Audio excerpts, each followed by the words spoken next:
Okay, welcome back to another AgeDEFY Way podcast.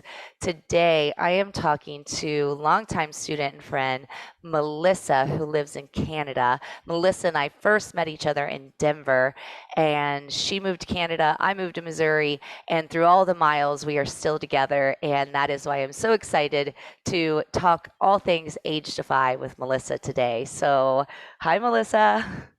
Hi, Donnell. Don't you think it's awesome that we're still together after all these years and after through all the miles? Oh, it's so awesome. Yeah, a few weeks ago, I saw on my Facebook memories stuff from when I did teacher training 10 years ago now, with you. Oh my gosh, that was 10 years ago. Yeah, do you believe it? So when Max was a baby and crawling around in the teacher training, huh? Basically, yeah. Yeah. That's awesome. Are you teaching yoga currently, or what was your teaching journey? Oh, yeah. About that. That got complicated when I moved to Canada and started working as a psychologist. So actually when I came here, I actually did my dissertation related to yoga as therapy and on with adolescent girls who've experienced trauma. So I came here and I was teaching yoga therapeutically, and that was one of the big ways that I've used yoga. Um, and I actually did that at a couple hospitals, and then when I started working in eating disorders, I was doing some yoga related to eating disorders as well, and was teaching yoga in the hospital. But since I have had my son 4 years ago, I haven't really gotten back into teaching as much as I'd like to. And then the pandemic, ooh. Hmm. Yeah, and that's how didn't we come back together when the pandemic started, or was that before the pandemic Yeah, started? around the time the pandemic started, and it was, yeah, such a blessing, because then after becoming a parent, trying to figure out how to get workouts in, and it was okay when I was on mat leave, but once I went back to work and I was trying to parent, plus work full time and do all of that stuff, um I wasn't able to work out nearly as much as I wanted to. And then the pandemic happened, and a lot of people were complaining about how that was affecting their, health and wellness routines and whatnot. And it wasn't that huge of a change for me because I'd already been impacted by that stuff. But when I saw that you were doing all of this online, I was like, that's amazing. I need that anyway. Just baseline as a working mom. And it's been awesome.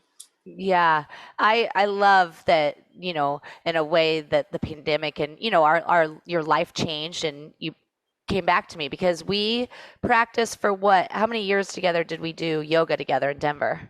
Um, oh, the grad school years, 2, 3, something like that. Yes. Yeah. And then we lost touch for a matter of years and then we came back together online, right? Is that how it Yeah, went? Yeah. yeah, that came out. Things were changing at the studio in Denver, and then I left and came to Canada, and then I found you again online. And it's crazy because I remember way back when I was in teacher training 10 years ago, you talking about wanting to be a yoga therapist and wanting to use yoga therapeutically and all that stuff. And even though that has changed a little bit in terms of how it's been manifest for you, I think it's amazing to see you doing that. I think it's funny that not funny, but it's interesting that you brought that up because, I've always wanted to be a yoga therapist, and I thought it came with education, right? Enough certifications, and I was going after all those certifications, but really, I would never have felt comfortable calling myself that, but I feel comfortable calling myself that now, not necessarily yoga therapist, but movement therapist, because I have learned it all from my actual pain. My pain taught me so much more than a teacher training or a book ever did, right? So that's why I'm so comfortable calling myself a movement therapist. But I do love that you're teaching yoga therapy and that you're teaching it, or you were teaching it as a mental therapy, an emotional therapy practice, right? Not just the physical practice. It was through the physical body that you were going to try to heal their mental and emotional body and their trauma bodies. Is that Is that what you think you were doing? Is that what you were doing? Yeah, yeah, like it's all so connected, right? Like the mind Mhm. and the body. It's all about the mind body connection. So when I was doing like the therapeutic yoga stuff, I had some clients who had been introduced to like dialectical behavior therapy, which has like a heavy mindfulness component. But some of like the students like kind of gave me the feedback they didn't really fully understand mindfulness until they started working with me and like doing the yoga practice, and then they're like, oh, now I get what like mindfulness is supposed to be. And see, and I yoga can do that, but to me, movement, it's just movement. Movement is the medicine. It's not, to me, it wasn't the, set series of yoga poses. It's just when you move your body, that connection to your mental and emotional bodies is so deep, and you almost kind of accept your situation. That's what I have used my movement for, is to accept my pain, to accept my injury, to accept my career ending. I allowed movement to, uh, put me in a place of acceptance. And that's why I say things like, once injured, always injured. I'm here to heal you, but I'm here to heal you around your trauma from being limited, from being injured, from being in pain on a daily basis. So do you think that, I mean, we're basically doing the same thing in a way. Do you agree? I mean, especially since you do my movement, do you think it's therapeutic for the mind, the body, and the spirit? Oh yeah, Yeah. absolutely. Okay, Oh good. Okay, good. It's just, I love that you reminded me about the yoga therapy thing. So I wanted to make sure that, like, from, a therapist, a certified therapist, and me, a pain coach, right? Learn from my pain, that we're on the same page and you feel like I'm going in the right direction. yeah, so like it's interesting also like because one of the ways that I found you and got to you originally was I had like a series of back injuries myself, and I had started doing yoga before that. Um, but like with the back injuries, I did a whole bunch of stuff. Like I did, physical therapy, and I saw a chiropractor and had acupuncture and I had massage, and I saw a back specialist, and none of that was like really enough. And the process of going through that was like really disempowering. And then um, I started working with Sarah Wolfgram Brazier, Mhm. and did some individual yoga stuff, like some private lessons that like she was teaching me at 24-hour fitness, and I was like, you have to teach me individually. Like I didn't give her a choice. I was Mhm. like, you have to figure out how to do this. You're doing this. We're doing it. And then like as I got more and more into yoga, I wanted to teach it as well. And like I found like yoga was a big part of my healing. And but like I needed to figure out how to do what I really needed to do for myself and my body. Um, and that can be yoga, that can be movement, that can be all kinds of things. Um, but it's all about like the way it's approached and having like the ability and freedom to move in the way that like works for you. So anyway, like through her, then I met you, and then went to she and all of that stuff. Yeah. Let me ask you a question. So, what are your favorite workouts of the AgeDefy? Like, well, actually, let's not ask that quite yet. What is your AgeDefy schedule? And I know it's changed because of work and daycare, but what are you doing? What are your workouts? How many times a week are you doing them? Are you doing online, live classes? Okay, so I love the live classes, but I've more recently been doing more of the online just because of my schedule stuff. Whenever I get the chance, I'll still pop into the live classes. Um, so I'm typically doing like I think things are constantly in flux. That's one of the things I do love about the online classes, though, because it's so flexible and there's so many options. Mhm. But I'm typically like doing like 3 to 4 classes a week, like these days. Um, we recently had COVID, so that's been a little bit of a setback, and I've been taking it a little bit easier. But like um, that's another good thing about having like the online classes, such as they are. Like there's so many different options and length and like stuff. So it really gives you like the freedom to move the way that you have the ability to move at the moment, and without feeling like a pressure, like I must do this workout, when this isn't what's going to be like helpful or healing to my body right now. So like this week, normally like my normal intention is to do either like a chi flow or or a bar, and then a sculpt, and then the two strong workouts. Like that's what I would like try to do like for a normal week. This week, since I'm still like recovering from COVID, I've like scaled back my schedule a little bit, and I've just done three strong workouts. I love, oh my goodness, I love what you wrote the other day when you said, I can't believe that I used to only use 3 pound weights and yoga sculpt back in Denver. And now I have a whole rack of heavy weights sitting in my house, and you've invested in a heavier weight. Like the idea of using heavier weights, and that you trust your back and you trust your body enough to try those strong workouts. So tell me about your experience. How are you feeling about strong, and how does it feel picking up a 20-pound dumbbell? It feels great. Yeah. Yes. Yes. Do you think it's because of all the prep work we've done? You know, all the classes you've done has allowed you to feel this confidence in your body in a way to say, you know, because everybody that I'm interviewing and everybody that is coming to my live classes, and, you know, that group of people that are in live classes, they're all taking the strong program. And they, of all ages, are loving it. And almost all of them are using the 20 and the 30-pound weight. How is it, so do you, I mean, I just think it's amazing. Do you think that's amazing? It is amazing. Yeah. Like, Yes. I never thought that I was going to be working out in this way. Like, Yes. um, I like, and really, um, before I came back to you, I was like pretty much a yoga only person. Hmm. Um, I was like yoga. I would do some bar.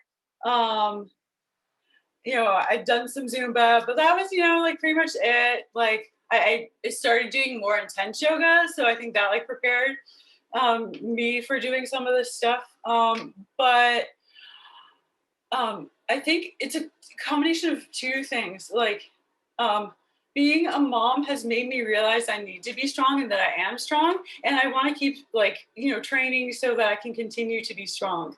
Oh, Uh, beautiful. Beautiful. I love it. What's the other reason? That's the main reason. That's the most beautiful reason. But what was the other one you were going to mention? Oh, it's like both of those things. It's like being a mom has made me realize that I'm strong and made me strong because like the exercise of being a mom, like physically, like I'm carrying my kid around. And he's Um, big. and he's big. Yeah. Yeah. Um, and some parents, like when they're trying to figure out, like they come to me for therapy and they're trying to figure out like what to do with their kid. Their kid is 10 and their kid is becoming more resistant to whatever. Like I can't just, throw him over my shoulder and like carry him, wherever anymore. I'm like, nope, I'm always going to be able to carry my kid over my shoulder because as big as he is, I'm going to keep picking him up. Yes, keeping them up, and you're going to keep working on yourself and keep getting Uh-huh. improving your flexibility, improving your strength. Because even if you're strong now, there's always more strong to be had if we keep working the process, right? Yeah. So in order to be strong for him, I need to be strong for myself too, right? So Yes. like in Hmm. order to pick him up when he's like 100 pounds instead of 50 pounds. That, and being strong for yourself is giving yourself time to work out, and I think that's why AgeDEFY works so well for you, because time is of essence, and it is tough, taking care of a family, taking care of a child and having a full-time job like you do, finding the time to work out. So when do you find the time to work out? Do you work out in the mornings, at lunch? Like, how do you get it all done? Mornings, like definitely in the mornings. And so that's your advice, and that's me too. I'm best to get it done before Max even wakes up in the morning. Right? Is that where you're at? Yeah, yeah, like it's easy to carve out time for myself before anything else happens. Once everything else is in motion, then it's like chaos and it gets a little bit harder. Every so often, I have a like less busy work day, and then I can squeeze it in like during the day. But like basically, I get up before everyone else, and like that's my time for myself, and that's my workout. And if I have a day where I have lower energy and I need to sleep in a little bit longer, that's like the good thing about the flexibility of like the online classes. Um, that I feel like, all hope is not lost, like, because, I'm like trying to honor my body. I can figure out like, okay, what I can do in 20, 30 minutes versus what I can do if I have 45 minutes. So this is a question that I'm going to ask for almost kind of your opinion and feedback. So you grew up with me doing yoga sculpt and us doing lighter weights, like the 3 and the 5 pounds. And now I do sculpt flow, and it is 5 and 8 pound weights. It's mobility flow. We are doing kettlebell yoga and kettlebell swings. How is the transition for you? How has the transition been for you? Um, from doing like the 3 and the 5 pound Well, weights. from just the old traditional yoga sculpt to sculpt flow, like how is that transition, and what are you feeling about this new form of yoga sculpt, I guess? I love having the kettlebell added in. Oh, Uh, good. yeah, Awesome. and I feel like we have, because before you were like, I got the kettlebells from you when we did burn class, right? Like, Mhm. so it was happening separate. So I like, everything you've done kind of prepared for it.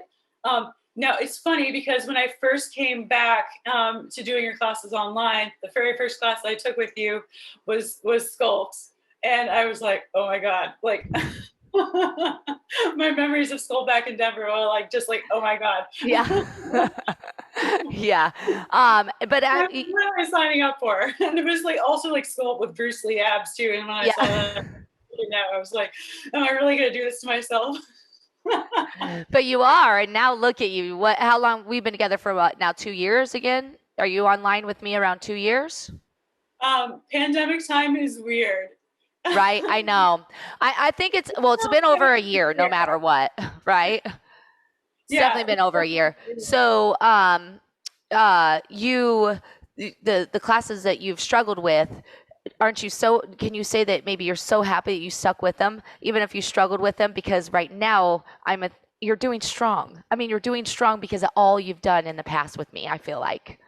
Oh, definitely. Yeah. Yeah. Like if you had said that this was a thing when I first like signed back up again, I would have been like, you've got to be kidding.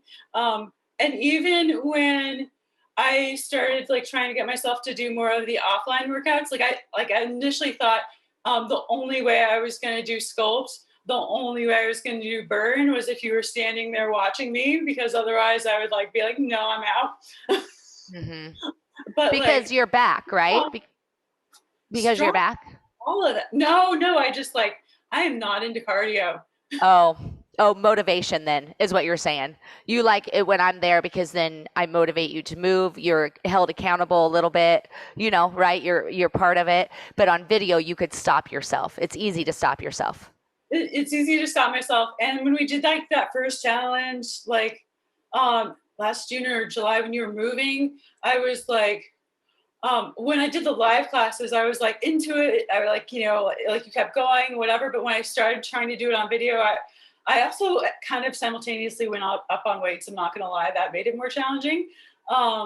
But I was like looking at how long was left of the video and like, oh, Mm, am I going to get mm. through this? Can I do this? This is hard. Like I was like trying to work out more frequently and increasing the weight. And I was like, oh, this is so long. How am I going to get through it? But now it's like, I really look forward to strong. I'm like excited about it. I'm excited to see what the new workout is. Like I like, push, myself within reasonable limits. And I'm like, I can't wait to do it.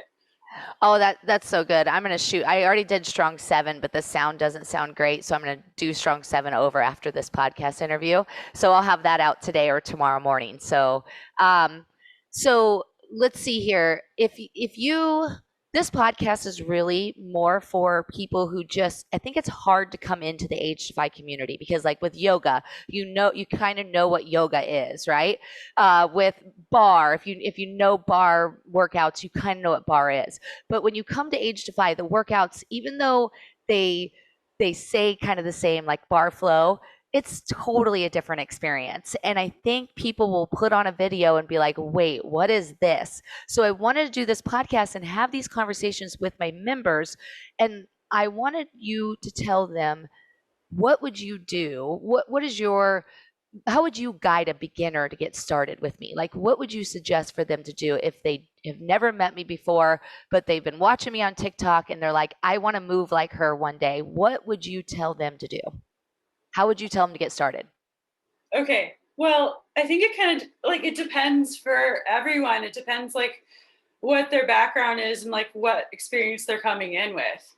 Um, so when I first started, I made a commitment that I was going to come to like the well for me 8 a.m. Eastern class on Tuesday and Thursday, regardless of what it was.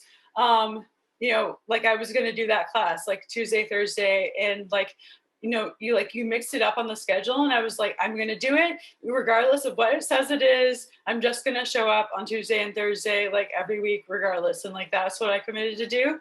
And I was like, I'm going to let go of whatever like preconceptions I have about like whether I'm good at like some of these different kinds of workouts, and I'm just going to challenge myself to do them because I was already pretty active with yoga but wanted to like cross train and build strength and like increase flexibility, like even like further from where I was at, because I was realizing like I wasn't getting back into like some of the flexibility that I had pre-pregnancy, post-pregnancy as quickly as I could, just from doing yoga. And like so this has really helped a lot. If somebody is like really new and they don't have like and they're coming in and they haven't like worked out like a lot beforehand, I would say like you know mobility flow like is a really really good place to start, and it like feels really really good. It like the live classes are nice so that if you don't know things like Donnell can see you and kind of like get a sense of what you need to work on and can kind of give you some cues. But to start with like the mobility flow classes, if you have the time, do one of the longer ones. If not, do a 15-minute one. Definitely like do mobility flow bar and chi flow and start there. After having done those things, I would say like then you can add on and do a little bit of burn, or do work up and do like the sculpt flow. Mhm. I um, love all of that advice, actually. And I thought at first you were going to say, depending on their fitness levels, where they should go, like if they should come to classes or not. We don't do fitness levels at AgeDEFY because really what I do is new to every newcomer, right? So even no matter, you could be a marathon runner and you're going to struggle in your first handful of classes with me because it's just movement that is you haven't experienced before. So everyone, no matter their fitness level or their movement experience, is kind of on the same playing field. Do you agree with that? well, the yoga background helps a lot with like the chi flow, but like even that it's different, right? And like you have to kind of let go of like some preconceived notions. Like if you have been working out, like it does help in terms of like endurance, but like you have to like be prepared for it cognitively because it's going to be different. I And it's like that. still going to be a different way of moving, and you're going to be moving like different muscles and stuff like that. And that's what part of what I was looking for. That's what I wanted to do. And that's why I was like, I'm going to show up 2 times a week, regardless of what it says is on the schedule. And I'm just going to do it. And like, that's going to help me to do some things that are different and work my body in different ways. And now look, you're doing like five, you can't come to live class anymore just because the schedule doesn't match up right now, but you'll be back to live when your schedule frees up again. But you'd made a commitment of 2 times a week, no matter what, and you just did whatever I threw out there. And now you're up to 5 videos a week, finding it on there and lifting 20 and 30-pound dumbbells. So it's freaking awesome. I love it. I'm asking everyone what their age is. So I have no clue how old you are. I've known you forever. I have no clue. I've been thinking about it all morning. Like, I don't even know how old she is. I am 41. Woo! Okay, I didn't have you in your 40s. I had you in your 30s in my head. Oh, that's kind. Yeah. Like, Yeah. oh, I think that's how I got here. I was turning 40 and I was like, ooh. Oh, you were turning 40 and you came back to Donnell, didn't you? I love it. So let's see here. I loved all that advice. I think this is great stuff for people to know. If we come back and do this again, let's say next year at this time, what is a bodyability goal that you would love to be able to do? Because I know a while back you were working on yoga wheel drop backs, right? Uh-huh. That's not something that we necessarily do. What is an AgeDEFY bodyability goal you would want to have a Hmm. year from now? Well, okay, so I have this 40-pound weight that I bought for you. So I have a feeling I'm going to have to make use of that. And yeah, I really think um, I'm going to need to do 800 swings with my 12-kilo kettlebell. Mm-hmm. And you're going to be able to. And when we come back, and you may not be able to when you do that first time, the first round of strong, but then let's say you do the first round of strong and you take a couple weeks off, you do a lot of chi flow, you do some bar flow or whatever, and then you repeat the strong program. That's when you'll do those 800 swings. That's when that 40-pound weight will feel hard but doable, right? So just like you said, watch your expectations, be careful of what you think is right, right? When you come to my classes. Same thing with the strong program. Let yourself go through it the first time, and then the second time, let it make you really, really strong. Well, it was hilarious because I got COVID after like, the first couple. And Uh-huh. the first one I did, and I was like, woohoo, yeah. And then like I'm pretty sure I actually had COVID, but didn't know it yet when I did the second one. And I got to the second one and I was like, what is this? Oh my goodness. Well, I'm I'm already just itching to go back and do the second one to see like how it feels. You're gonna love it. I think you're gonna be very surprised. Just so you know, Strong 7, we do add the 40-pound weight. Ooh. Yes. Get ready, my friend. All right. Well, I think this has been great. It's been great to be able to catch up with you and hear you, and I'm so glad that the online, business model brought us back together. And I love working with you, and I love that you're part of this community. And just thank you for everything. Me too. It's been great. And I guess that like one other thing that I want to say is that like I love how you are so encouraging to people to like be where they're at and like find like the feel good in movement. And I feel like the general vibe that you're cultivating is like so different from like a lot of other like fitness communities. And like that's so like important. And I think that's one of the things that like really has made me like come and stay. Oh my goodness. Thank you for adding that. That's awesome. Thank you. It was great to hear. Big No, hugs to you, Melissa. hugs. Mwah. Bye, honey. Bye. Thank you so much.